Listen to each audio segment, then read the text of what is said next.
Agradecemos al compañero Julio Roberto por su importante disertación y resaltamos la idea de que los países Brasil, Argentina, Uruguay, donde creció el movimiento sindical, creció la negociación colectiva, son también países que han crecido en su economía, han subido por encima del índice de aquellos países que obstaculizan la organización sindical, lo cual contradice a muchas personas que persiguen la organización sindical que para que el país progrese. A continuación damos la palabra al compañero Francisco Quijano, presidente del COSATE. Compañero Quijano viene de El Salvador, pero es el presidente del COSATE a nivel continental. Gracias.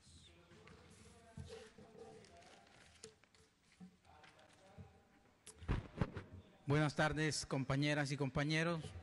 Muchas gracias, compañero Miguel, compañero Tarcisio, Julio Roberto, compañeras y compañeros sindicalistas. Es difícil, de verdad, en estos foros venir a tocar un tema que en nuestras asambleas cotidianas es el pan nuestro de cada día, la denuncia contra la violación a la libertad sindical.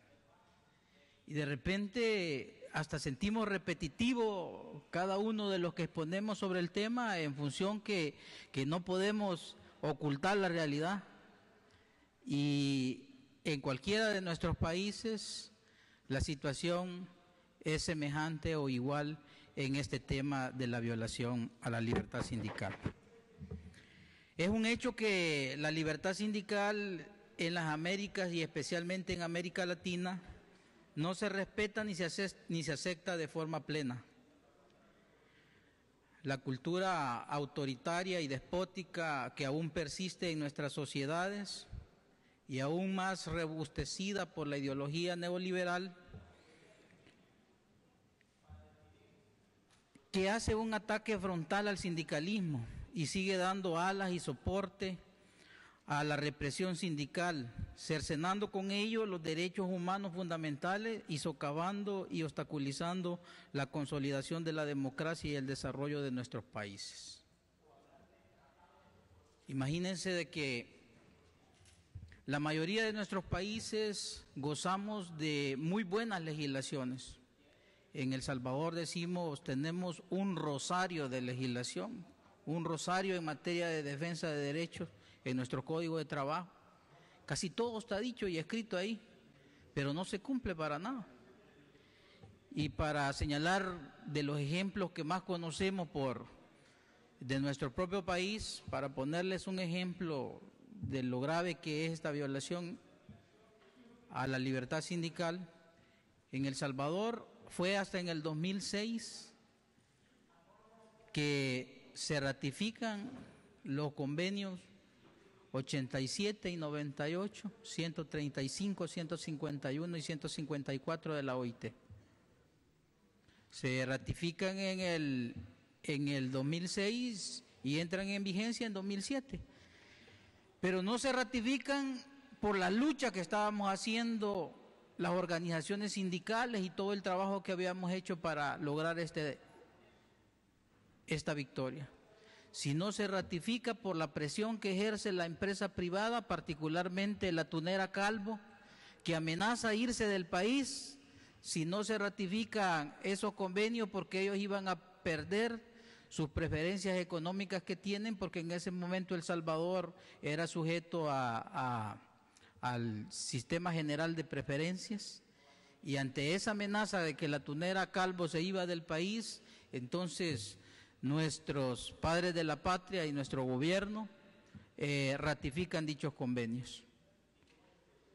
Y paradójicamente es esa misma empresa que había despedido trabajadores por haber constituido un sindicato al interno de ella, pero era la que estaba forzando y por la cual se logra la ratificación de los convenios en el país. No es casual que en América Latina, y lo veíamos en las gráficas que exponía nuestra compañera Carmen, sea la región que tiene más quejas y presenta infinidad de quejas en todos los órganos de control de normas de la OIT sobre la violación de la libertad sindical.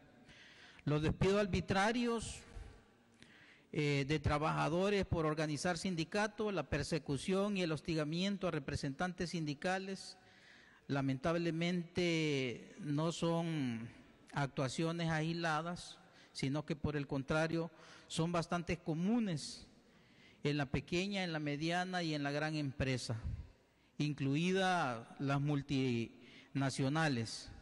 Y no solamente esta se da en el sector privado, sino también en el sector público. Entonces, cabe hacernos la pregunta, ¿de qué libertad sindical estamos hablando? ¿De qué democracia estamos hablando en cada uno de nuestros países? Somos muy conscientes de que los espacios actuales de libertad y democracia se han logrado en base a muchas y valorosas luchas sindicales, sociales y políticas a lo largo de varias décadas. Por parte de nuestras trabajadoras y trabajadores, que muchos de ellos de forma anónima han librado esta gran batalla para garantizar lo que hoy muchos trabajadores gozan en los diferentes centros de trabajo, y aunque no es lo suficiente, pero ha sido el legado de muchas y muchos trabajadores que han ofrendado su vida para ello. Es necesario en este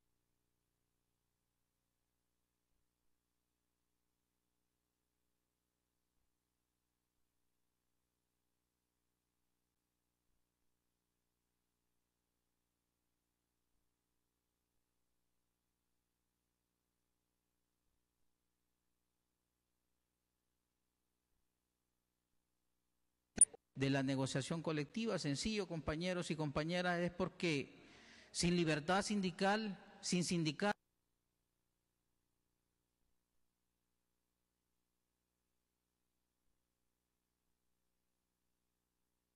dan los mecanismos legales para la utilización de la huelga, y que aún haciéndola es reprimida, y hemos escuchado recientemente la denuncia de los compañeros aquí mismo, de lo que acontece en la mayoría de nuestros países al querer accionar y al querer sentarnos a negociar.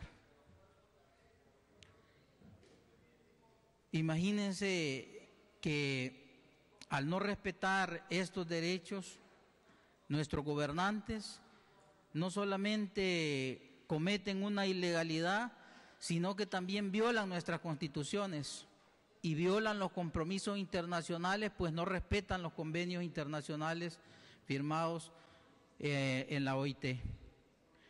La historia y el análisis de los hechos muestra que sin organizaciones sindicales democráticas y representativas no es viable el funcionamiento de la propia democracia en cualquier sociedad y en cualquier país, ni tampoco es factible el desarrollo sostenible, ya que entre otros factores no se daría nunca el respeto equitativo y el reparto equitativo de la riqueza entre los que la generamos. Conquistar la plena libertad sindical supone varios logros y varios desafíos a los cuales estamos retados la mayoría de las organizaciones y de los dirigentes que hoy estamos en los diferentes países. Primero, es necesario ponernos de acuerdo regionalmente y que todas las organizaciones sindicales del continente demos pasos en una misma dirección, en base a un programa mínimo de acción para la defensa y la promoción de la libertad sindical en los países. Este programa mínimo debería procurar una coordinación regional para la denuncia. Muchas veces, por tanta denuncia que presentamos, muchas veces pensamos que ya ni caso le hacen.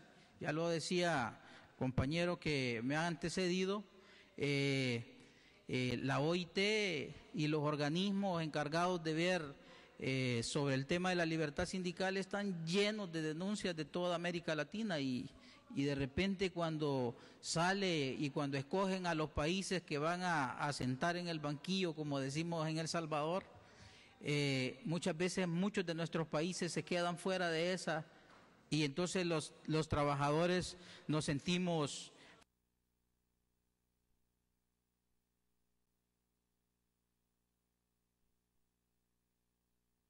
nosotros y hacer más efectiva esa lucha a través de esta coordinación. También la consideración de acciones sindicales contundentes de manera nacional y regional e internacionales ante cualquier acto de violación de libertad sindical. Porque el tema que más está afectando al sindicalismo a nivel de las Américas es la pérdida de solidaridad entre nosotros mismos, entre las organizaciones sindicales, y que muchas veces nosotros nos alegramos del mal ajeno sin saber que lo que se está haciendo con eso es sentando la base de lo que nos va a pasar a cada una de las organizaciones si no reaccionamos solidariamente en la defensa de la libertad sindical por cualquier gente o por cualquier atropello que haya de esta.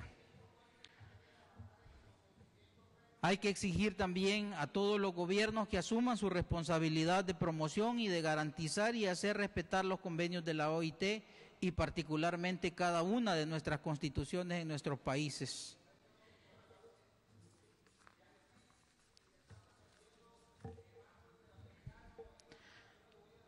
La obligatoriedad de negociar colectivamente en distintos ámbitos superiores de la empresa y la institucionalidad del derecho de huelga sin restricciones y sin condicionamientos.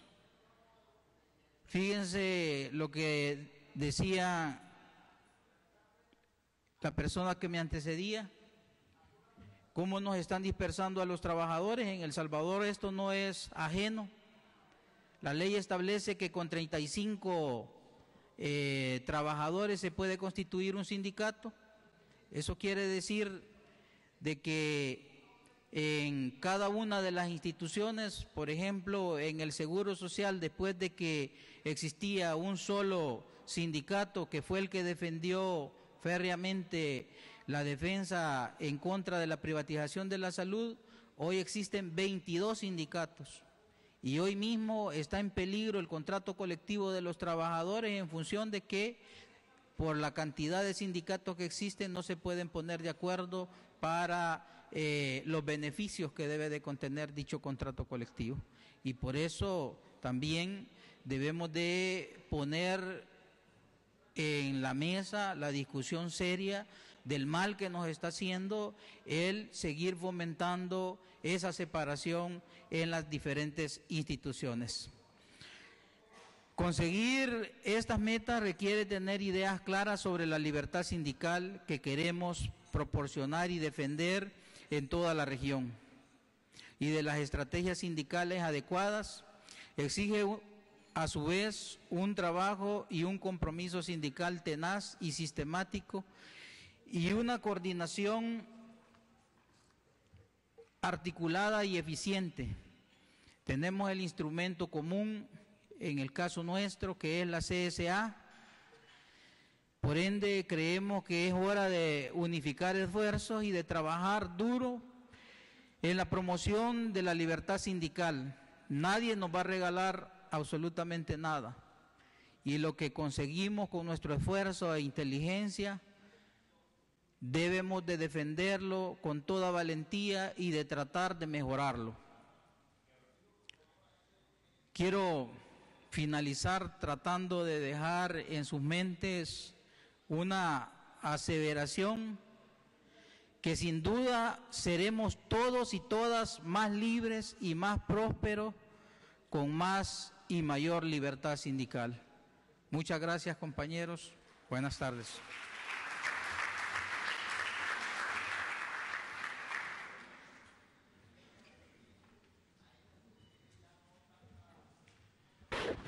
Gracias, compañero Francisco.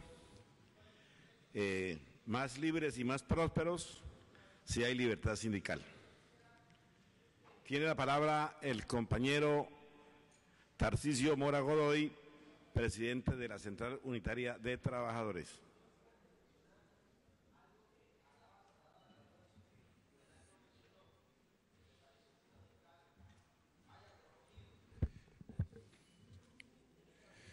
Quiero en nombre del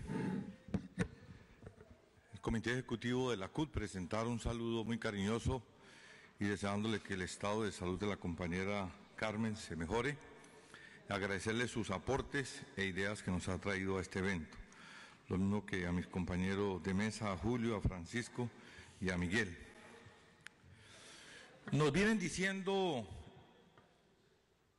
en el desarrollo de nuestra vida estos estados que son países libres, que somos o estamos en un país libre. Y muchos trabajadores nos hemos convencido, nos hemos comido el cuento, me perdonan la expresión, de que verdad somos libres. ¿Libres de qué? Y además de eso, que son gobiernos democráticos, porque el ejercicio de votar institucionaliza una tal democracia, institucionaliza unos órganos de poder. Y entonces el tener unos gobernantes en estos países libres, por el ejercicio del voto, se entiende que estamos en unos gobiernos democráticos. Y entonces nos hablan de igual manera de la famosa libertad sindical. Cuando nos dicen de libertad, se entiende la expresión de la capacidad de hacer uso de ella, de la libertad. Pero la libertad que hoy le generan a los trabajadores es todavía la misma libertad de la época en que los españoles estuvieron presentes en nuestro continente, pero con un grillo a los pies, una libertad limitada. Y esa libertad se ha logrado institucionalizar para quienes hoy tienen el poder y les ha permitido que se escuden nuestros gobiernos para poder cometer una serie de abusos a nombre de la libertad. Y hoy, en el transcurso de cada uno de estos gobiernos, en nombre de la libertad, fueron capaces el Coloso del Norte de asesinar al compañero Allende. En nombre de la libertad fue posible invadir a Haití. En nombre de la libertad y la democracia es posible ver cómo se despropian a los trabajadores de unas mínimas conquistas y condiciones laborales. Y a nombre de la libertad, en cada uno de estos países, la protesta social, la libertad sindical, cada vez es recortada. En el caso de Colombia acaba de expedirse la famosa Ley de la Seguridad Ciudadana, donde la protesta social ha sido penalizada de 12 a 18 años cuando se interrumpe o se impide la movilidad hoy de los ciudadanos. Ese es el país de la libertad sindical. Si la libertad sindical es el derecho de conformar las organizaciones sindicales, anteriormente no existía. Y hoy el gobierno nuestro, en la conferencia anterior de la OIT, en la 100, presentó como un gran éxito el derecho a que los trabajadores en Colombia podamos conformar sindicatos, porque ellos llaman eso la teoría en avance, progresista, cuando fue una sentencia, no fue la voluntad política de nuestros gobernantes. Y en ese marco de cosas, en el resto del continente, ni hablar sobre la conformación de las organizaciones sindicales. ¿Cuál es la actitud de nuestros patronos? Nos persiguen. Los patronos nos destituyen. Y además, frente a ese proceso de hacer ejercicio de la libertad, el Estado, ese Estado democrático y libre contempla el fenómeno, como si estuviéramos en el circo romano, donde los gobernantes ven cómo la fiera destruye a los esclavos. Aquí sucede exactamente lo mismo. Es un papel del Estado cómplice de los delitos que se cometen por ese derecho establecido en nuestras cartas y de igual manera ratificado en los convenios internacionales. ¿Y qué no de hablar de las multinacionales? Que en cada uno de nuestros países explotan nuestros recursos naturales y tienen una licencia para violar la normatividad. No hay multinacional en América Latina donde no haga lo que ellos quieren en materia de la vinculación de los trabajadores y de las trabajadoras. Por eso, el problema de la libertad sindical y el ejercicio cada día está en proceso de extinción. ¿Cuáles son las políticas para que esa libertad sindical no se pueda ejercer? El modelo neoliberal se desarrolló la famosa tesis de la reducción del tamaño del Estado. Y con la tesis de reducción del tamaño del Estado, entendió que no necesitaba empresas estatales y comenzó a rematarlas, a subastarlas y se las entregó nuevamente al capital español, al capital de las grandes potencias, para garantizar, enriquecer y fortalecer sus dineros. Y por eso hoy los servicios fundamentales que debería prestar el Estado hoy están en manos del sector privado. Pero para garantizar hacer más imposible el ejercicio, el modelo hoy logró tercerizar todos los servicios de los trabajadores. Desde el más elemental, como decía el compañero Julio, el del trabajo doméstico, que antes generaba unas condiciones, ahora es por horas.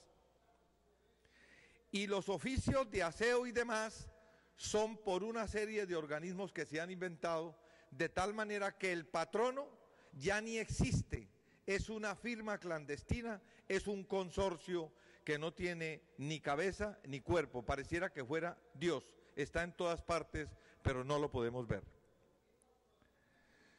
Para garantizar e impedir el ejercicio de la actividad sindical, se han inventado los pactos colectivos para que no exista la organización sindical.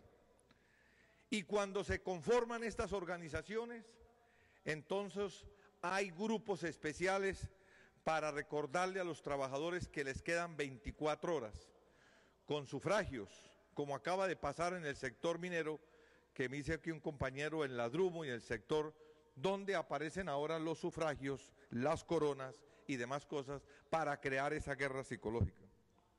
Si eso ocurre en las ciudades de nuestros países, imagínense que no podríamos hablar del sector rural, donde no hay presencia del Estado, donde no hay presencia de la autoridad, allá existe todo ese sistema feudal de explotación de nuestros campesinos.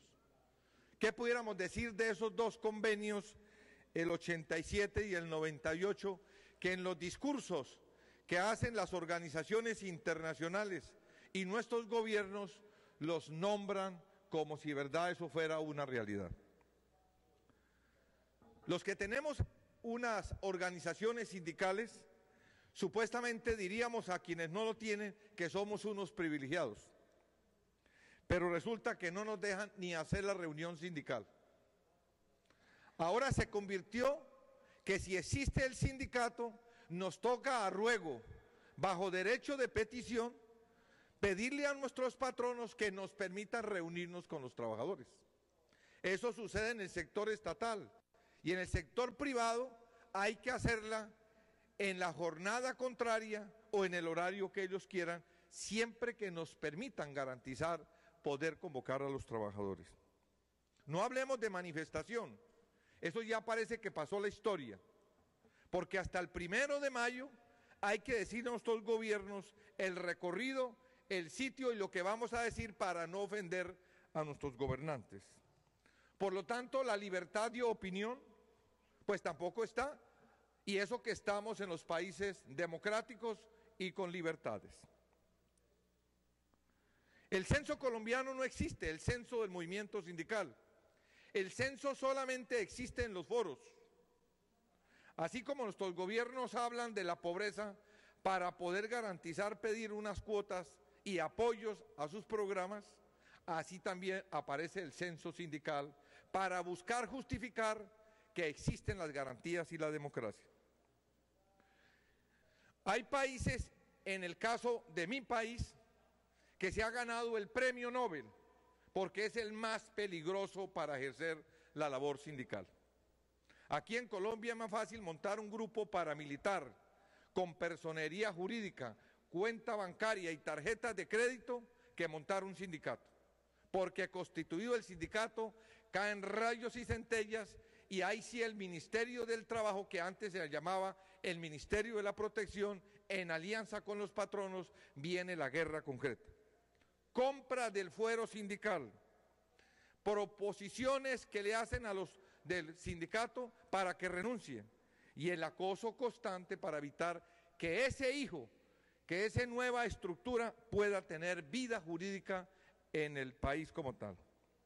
Así que las estadísticas, hoy podríamos hacer un análisis y podría decir y tomarnos, no por ser ave de mal agüero, pero podría ser esta la foto de los últimos dirigentes sindicales si nosotros no tomamos medidas antes de levantarse esta cumbre.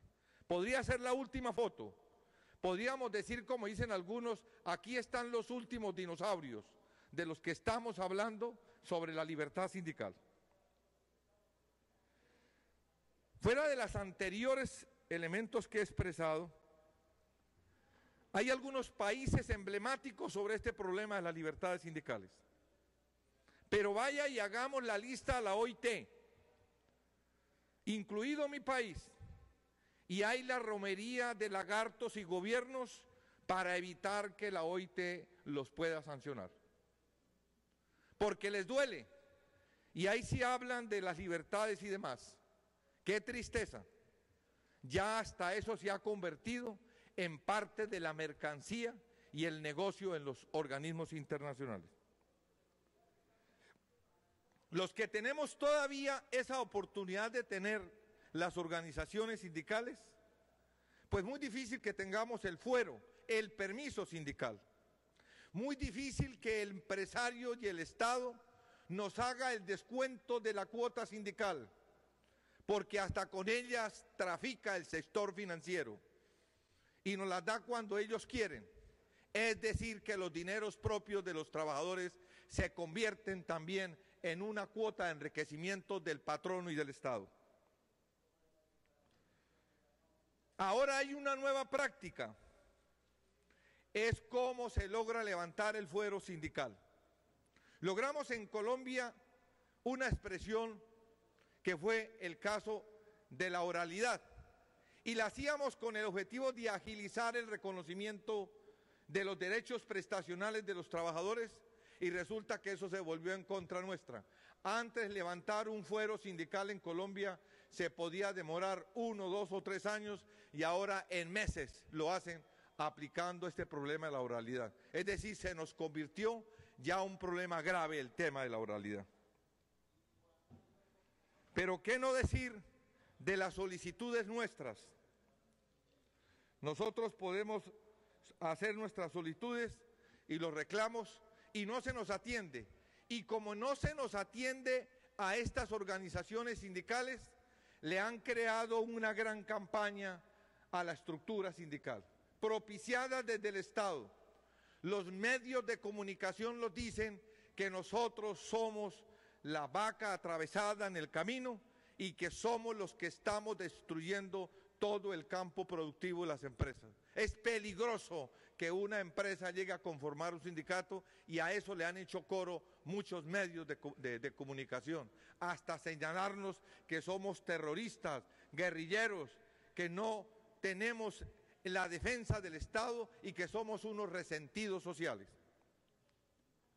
Por eso es importante hoy que entendamos ¿Cómo logramos al interior nuestro esa expresión de la libertad sindical? Y tiene que haber un compromiso en esta cumbre de parte de nosotros para no hacerle el mismo juego a la expresión literal que hacen nuestros gobernantes y que posiblemente mañana, con la presencia del señor Obama, vuelva otra vez y digan que en los países libres del continente reina la libertad sindical, y aquí conocemos la verdad historia de los dirigentes sindicales. Sobre la negociación colectiva, pues si no hay libertad sindical, ¿qué pudiéramos decir de la negociación colectiva? En ese marco, en ese viacrucis que como acabó de terminar la Semana Santa, si al caso tendremos la posibilidad de volver otra vez a resurgir en medio de estas cenizas. Pues la negociación colectiva cada vez es casi más imposible. Y con las teorías que se han inventado, con los famosos congresos y los acuerdos y pactos que hicieron, el Pacto de Washington, la reunión de ministros, cada vez sus políticas es la reducir estas mínimas garantías. Los patronos buscan cómo evadir la ley. Aquí nos decía el secretario de la OIT que había que reformar las normas laborales, que había que reformar las normas tributarias, pero en la experiencia del movimiento sindical es cada que hay un gobierno, hay una modificación, pero para recortar lo poco que tenemos, no para avanzar en esos derechos. Por eso, ¿cómo han logrado arrinconar la negociación colectiva? Con los famosos pactos colectivos.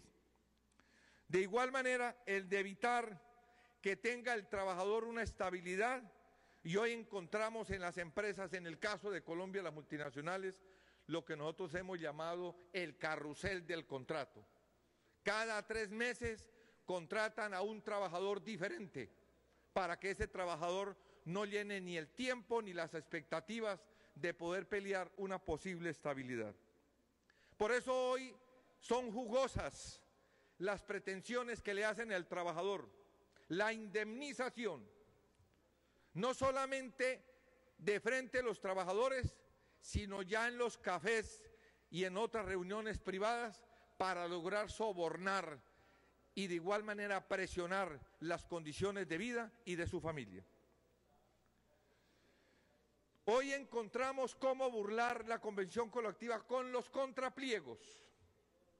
Entonces hablamos de la convención colectiva, pero ya los patronos, en un curso que les ha dado los países de la libertad y la democracia, ya tienen de igual manera un contrapliego al que hemos presentado.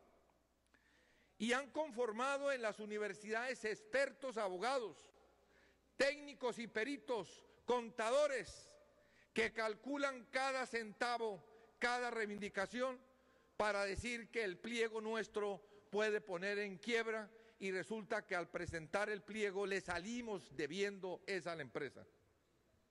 Y entonces ya los trabajadores ni presentamos pliego, ratificamos la misma convención.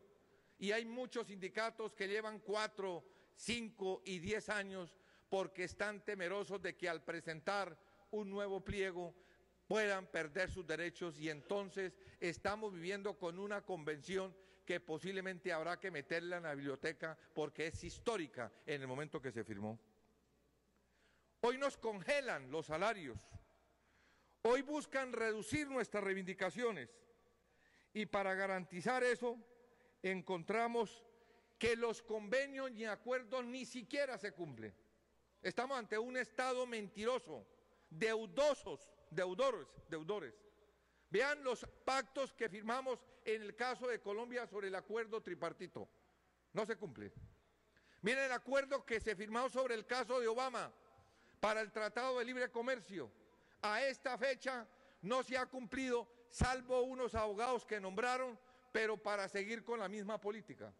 Y mañana le van a decir al señor Obama que todo lo pactado con él está en perfecta línea para que entre el Tratado de Libre Comercio en el país de la democracia y la libertad.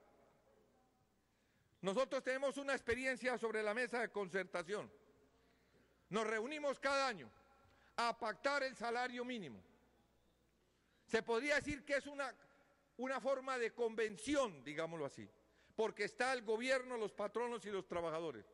Y un compromiso es que el salario mínimo en Colombia debe de pagarse a todos los trabajadores, y más del 60% de los trabajadores colombianos no ganan ni el salario mínimo. ¿En dónde está el Estado? ¿Qué pasó con el nuevo Ministerio del Trabajo, que era para el trabajo y lo asesoró la Organización Internacional del Trabajo? Lo decíamos, que no vaya a ser otro elefante blanco y vuelvan y golpean a los trabajadores. Pues si eso existe, tenemos otros problemas. Tenemos los sindicatos de base de esos pocos que quedan. Hoy no podemos hacer la negociación por rama de industria porque no existe la ley ni la norma. Y a eso el gobierno tampoco le da cabida. No se responden a los diferentes pliegos para someternos a la tortura del Tribunal de Arbitramiento, y como somos débiles y no nos permiten la protesta y la policía acude a darnos a los que pedimos pan y a proteger a los patronos, hasta la huelga también está en entredicho. Y los patronos han aprendido, el modelo les ha dado la cartilla. Amanecen un día con la empresa X y a los 3 meses aparecen con la empresa Y para evadir la razón social, y ya el trabajador ya no sabe cuál es la empresa a la cual está él trabajando.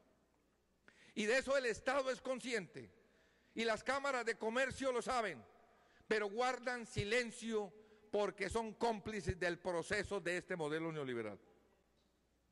Nosotros tenemos experiencia con las famosas cooperativas de trabajo asociado en el sector palmero. Hizo un pacto el gobierno que acabaría con las cooperativas. Hoy tenemos una serie de corporaciones y el trabajador ya va en la SAS. Acabamos de denunciar la corrupción en Salucop y los compañeros dicen que van 72 empresas que ha hecho este consorcio para burlarse de los derechos de los trabajadores. Y para completar, donde logramos conformar los sindicatos con un espíritu de independencia, ahora es una táctica conformar los sindicatos patronales para garantizar que le digan a la democracia: ahí están los sindicatos serios y responsables, que ellos sí firman acuerdo. Otra forma de golpear al movimiento sindical. Por eso así es muy difícil. Una guerra constante, una decisión de eliminarnos a sangre y fuego. Y entonces encontramos que en los eventos de carácter de debate, ahí sí nos dan la mano y nos ponen la sonrisa. Pero cuando estamos con el dolor y la angustia de nuestros trabajadores, cuando estamos con la angustia de que los enfermos nuestros no tienen protección, ahí sí no hay poder humano para encontrar una solución de nuestros temas. Miren cómo estamos, compañeros. Pero frente a eso, nosotros somos los culpables. Yo por eso no voy a hacer aquí un mundo de lamentaciones. Este movimiento sindical, la clase obrera, somos la mayoría. Nuestras manos y nuestra capacidad intelectual produce la riqueza. Nosotros generamos lo que ustedes quieran. Este pueblo elige a los gobernantes que se merecen. Y si este pueblo sigue eligiendo a los gobernantes, pues tendremos más del modelo neoliberal, tendremos más de leyes y de recortes y tendremos menos sindicatos. Aprendamos de la experiencia de Brasil, donde los trabajadores entendieron que si no había un avance político, no se podrían hacer los cambios necesarios. Aprendamos de Bolivia, que un campesino llegó a la presidencia y logró demostrar que era bueno nacionalizar el agua, que hasta eso la habían privatizado. Si la clase obrera no entiende su papel, que somos los que producimos la riqueza, que somos los gestores de los cambios y somos los gestores de la construcción de una democracia, pues la historia tendrá que sancionarnos. Que sea esta sexta cumbre, que se abra la puerta de la libertad, la puerta de los derechos, y logremos construir el continente que queremos. Como hermanos tenemos la esperanza de construir una nueva sociedad, una nueva democracia y un sindicalismo para defender las nuevas generaciones. Muchas gracias.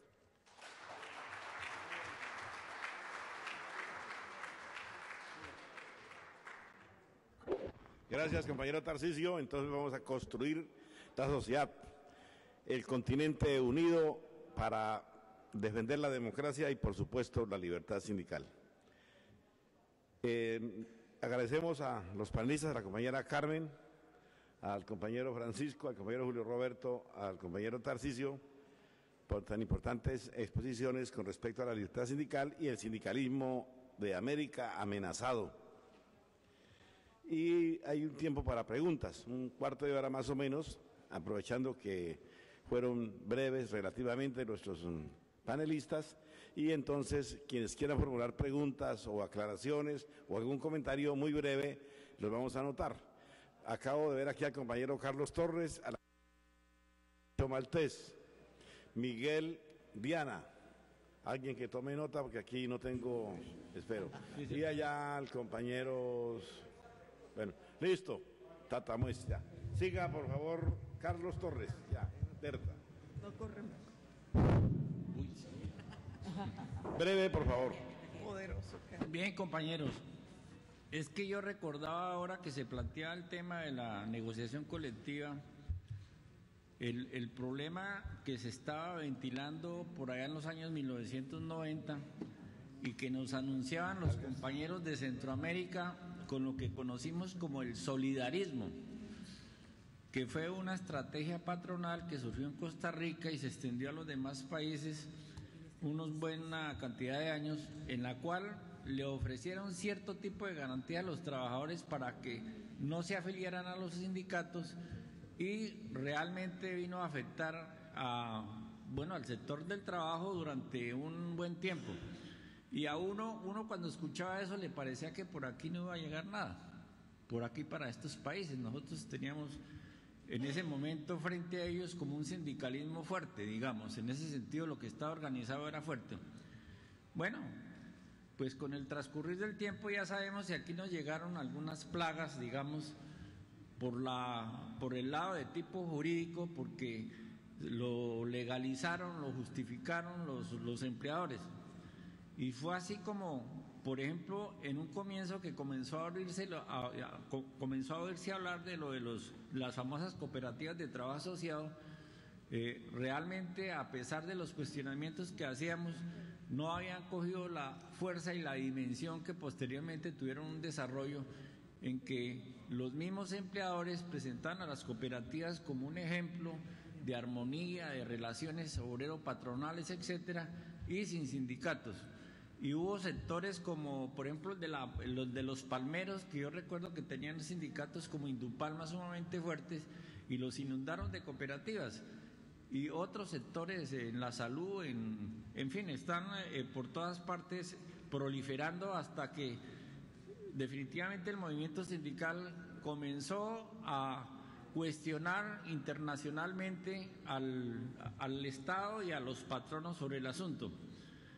Y surgió otro tema también que de alguna manera se ha tocado aquí, porque si bien es cierto en algunas empresas se multiplicaron los sindicatos, pues eso tuvo una causa, un origen, y fue fundamentalmente que los empleados, los trabajadores del Estado, en vista de que los iban a despedir, lograron hacer que se creara una norma, un decreto, por la vía del Ministerio de Trabajo en esa época, donde permitían el paralelismo sindical, y ahí surgieron una cantidad de sindicatos en varias de las organizaciones, sobre todo el Estado, pero tenían más como objeto era garantizar el trabajo a través del fuero sindical.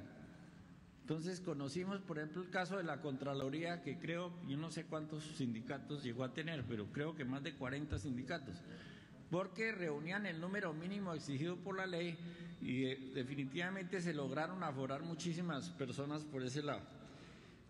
Pero posteriormente, vía por jurisprudencia, en el año 2008 se creó una figura por el lado de la Corte Constitucional, que hoy en día son receptores varios sindicatos, y que ha permitido que se divida y se subdivida y que se siga subdividiendo, porque le dio derecho a cada sindicato de presentar tantos pliegos de peticiones como sindicatos hubiera en una empresa. anteriormente no era posible porque el sindicato mayoritario era el que tenía la representación, teniendo en consideración, pues digamos, aspectos que los otros sindicatos o los otros trabajadores le plantean. Y lo que decía Tarcisio, aquí en Colombia el Ministerio de Trabajo suele presentar las formas de negociación y resulta con que los pactos colectivos son iguales o superiores a la negociación colectiva.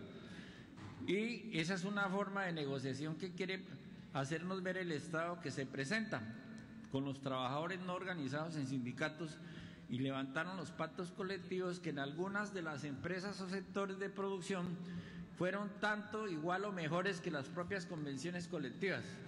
Tanto así que en su momento la misma Corte Constitucional llegó a llamar la atención sobre el concepto de la igualdad en ese sentido jurídico y que no podía estar ninguna convención por encima de la otra, y ya en la práctica lo que los pliegos de peticiones contenían era reproducir cláusulas del pacto colectivo que ya tenían ajustes de salarios y otras prerrogativas. De tal manera que nosotros tenemos un problema que es el propio derecho de asociación para aquella negociación colectiva.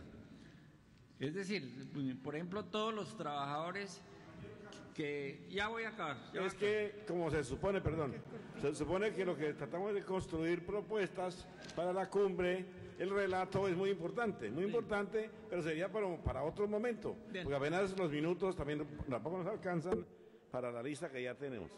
Ok. Que se pueda ejercer realmente el negocio, la negociación colectiva, necesitamos que se nos garantice el derecho de asociación realmente de los trabajadores. Amén, que tenemos que tener en cuenta ahora que la nueva composición de lo que llamamos la clase trabajadora, en su gran mayoría están en el sector informal de la economía, que no tienen un patrón formal. O sea, hay unas nuevas condiciones, hay unos nuevos factores que seguramente tenemos que seguir en cuenta y teniendo que se sigan desarrollando. Y la OIT como tal, pues sabemos los convenios importantes que hay allí, pero realmente inclusive ya se dijo también que a pesar de que los ratifican en los estados como el nuestro, pues no se implementan. Y en los últimos años, para concluir, una queja grande del movimiento sindical es que el convenio 151, desde el gobierno de Pastrana, que en el año 2001 fue ratificado formalmente con los protocolos en la OIT, pues han venido dilatando a través de unas normas hasta que salió el decreto ese, que no es otra cosa que distraer y dilatar la posibilidad de una negociación colectiva en el sector público, de los empleados públicos, de los servidores públicos. Dejo ahí. Bien. Compañera, sí, para que no hay pregunta. Compañera Ligia Inés. Buenas tardes a los compañeros y las compañeras. Yo creo que hay dos... Un minuto aportes. Y perdone la... ¿Qué? De aquí va adelante un minuto, porque no alcanzamos a hablar todos. Sí, me tocó la discriminación. Pero Sí. En este proceso yo creo que el movimiento sindical tiene que anotar dos asuntos fundamentales que han contribuido en esta etapa a caminar con procesos más integrales, como ha sido la autorreforma sindical, que es un debate bastante interesante para incluir dentro de estos temas, y también como proceso de fortalecimiento, para lo que decíamos ahora en la desazón, que si no hay afiliación, si no hay posibilidades de libertad sindical, ¿qué podríamos hacer? Creo que el movimiento sindical ha aportado eso. Y quiero también destacar que las mujeres hemos aportado la negociación colectiva con perspectiva de género como ámbito cultural central para que crezcan otras expresiones de contenidos al interior del mundo sindical. Quiero anotar eso porque es importante. Y la pregunta es, yo siempre me he planteado que si la ley propone sindicatos de 25 personas, ¿cómo sería soñarnos en el mundo sindical la exigibilidad en la ley y en la normatividad que sean sindicatos por rama de actividad lo que la ley tenga? No cualquier reformulación, sino esa. Esa es la pregunta. ¿Cuáles serían las posibilidades hacia caminar en apuestas normativas en nuestros países con que sea sindicatos por rama de actividad? O sea, menos organizaciones, pero más inclusión de trabajadores y trabajadoras. Gracias. Okay. Gracias, compañera, además porque cumplió el tiempo. Compañero William Vargas.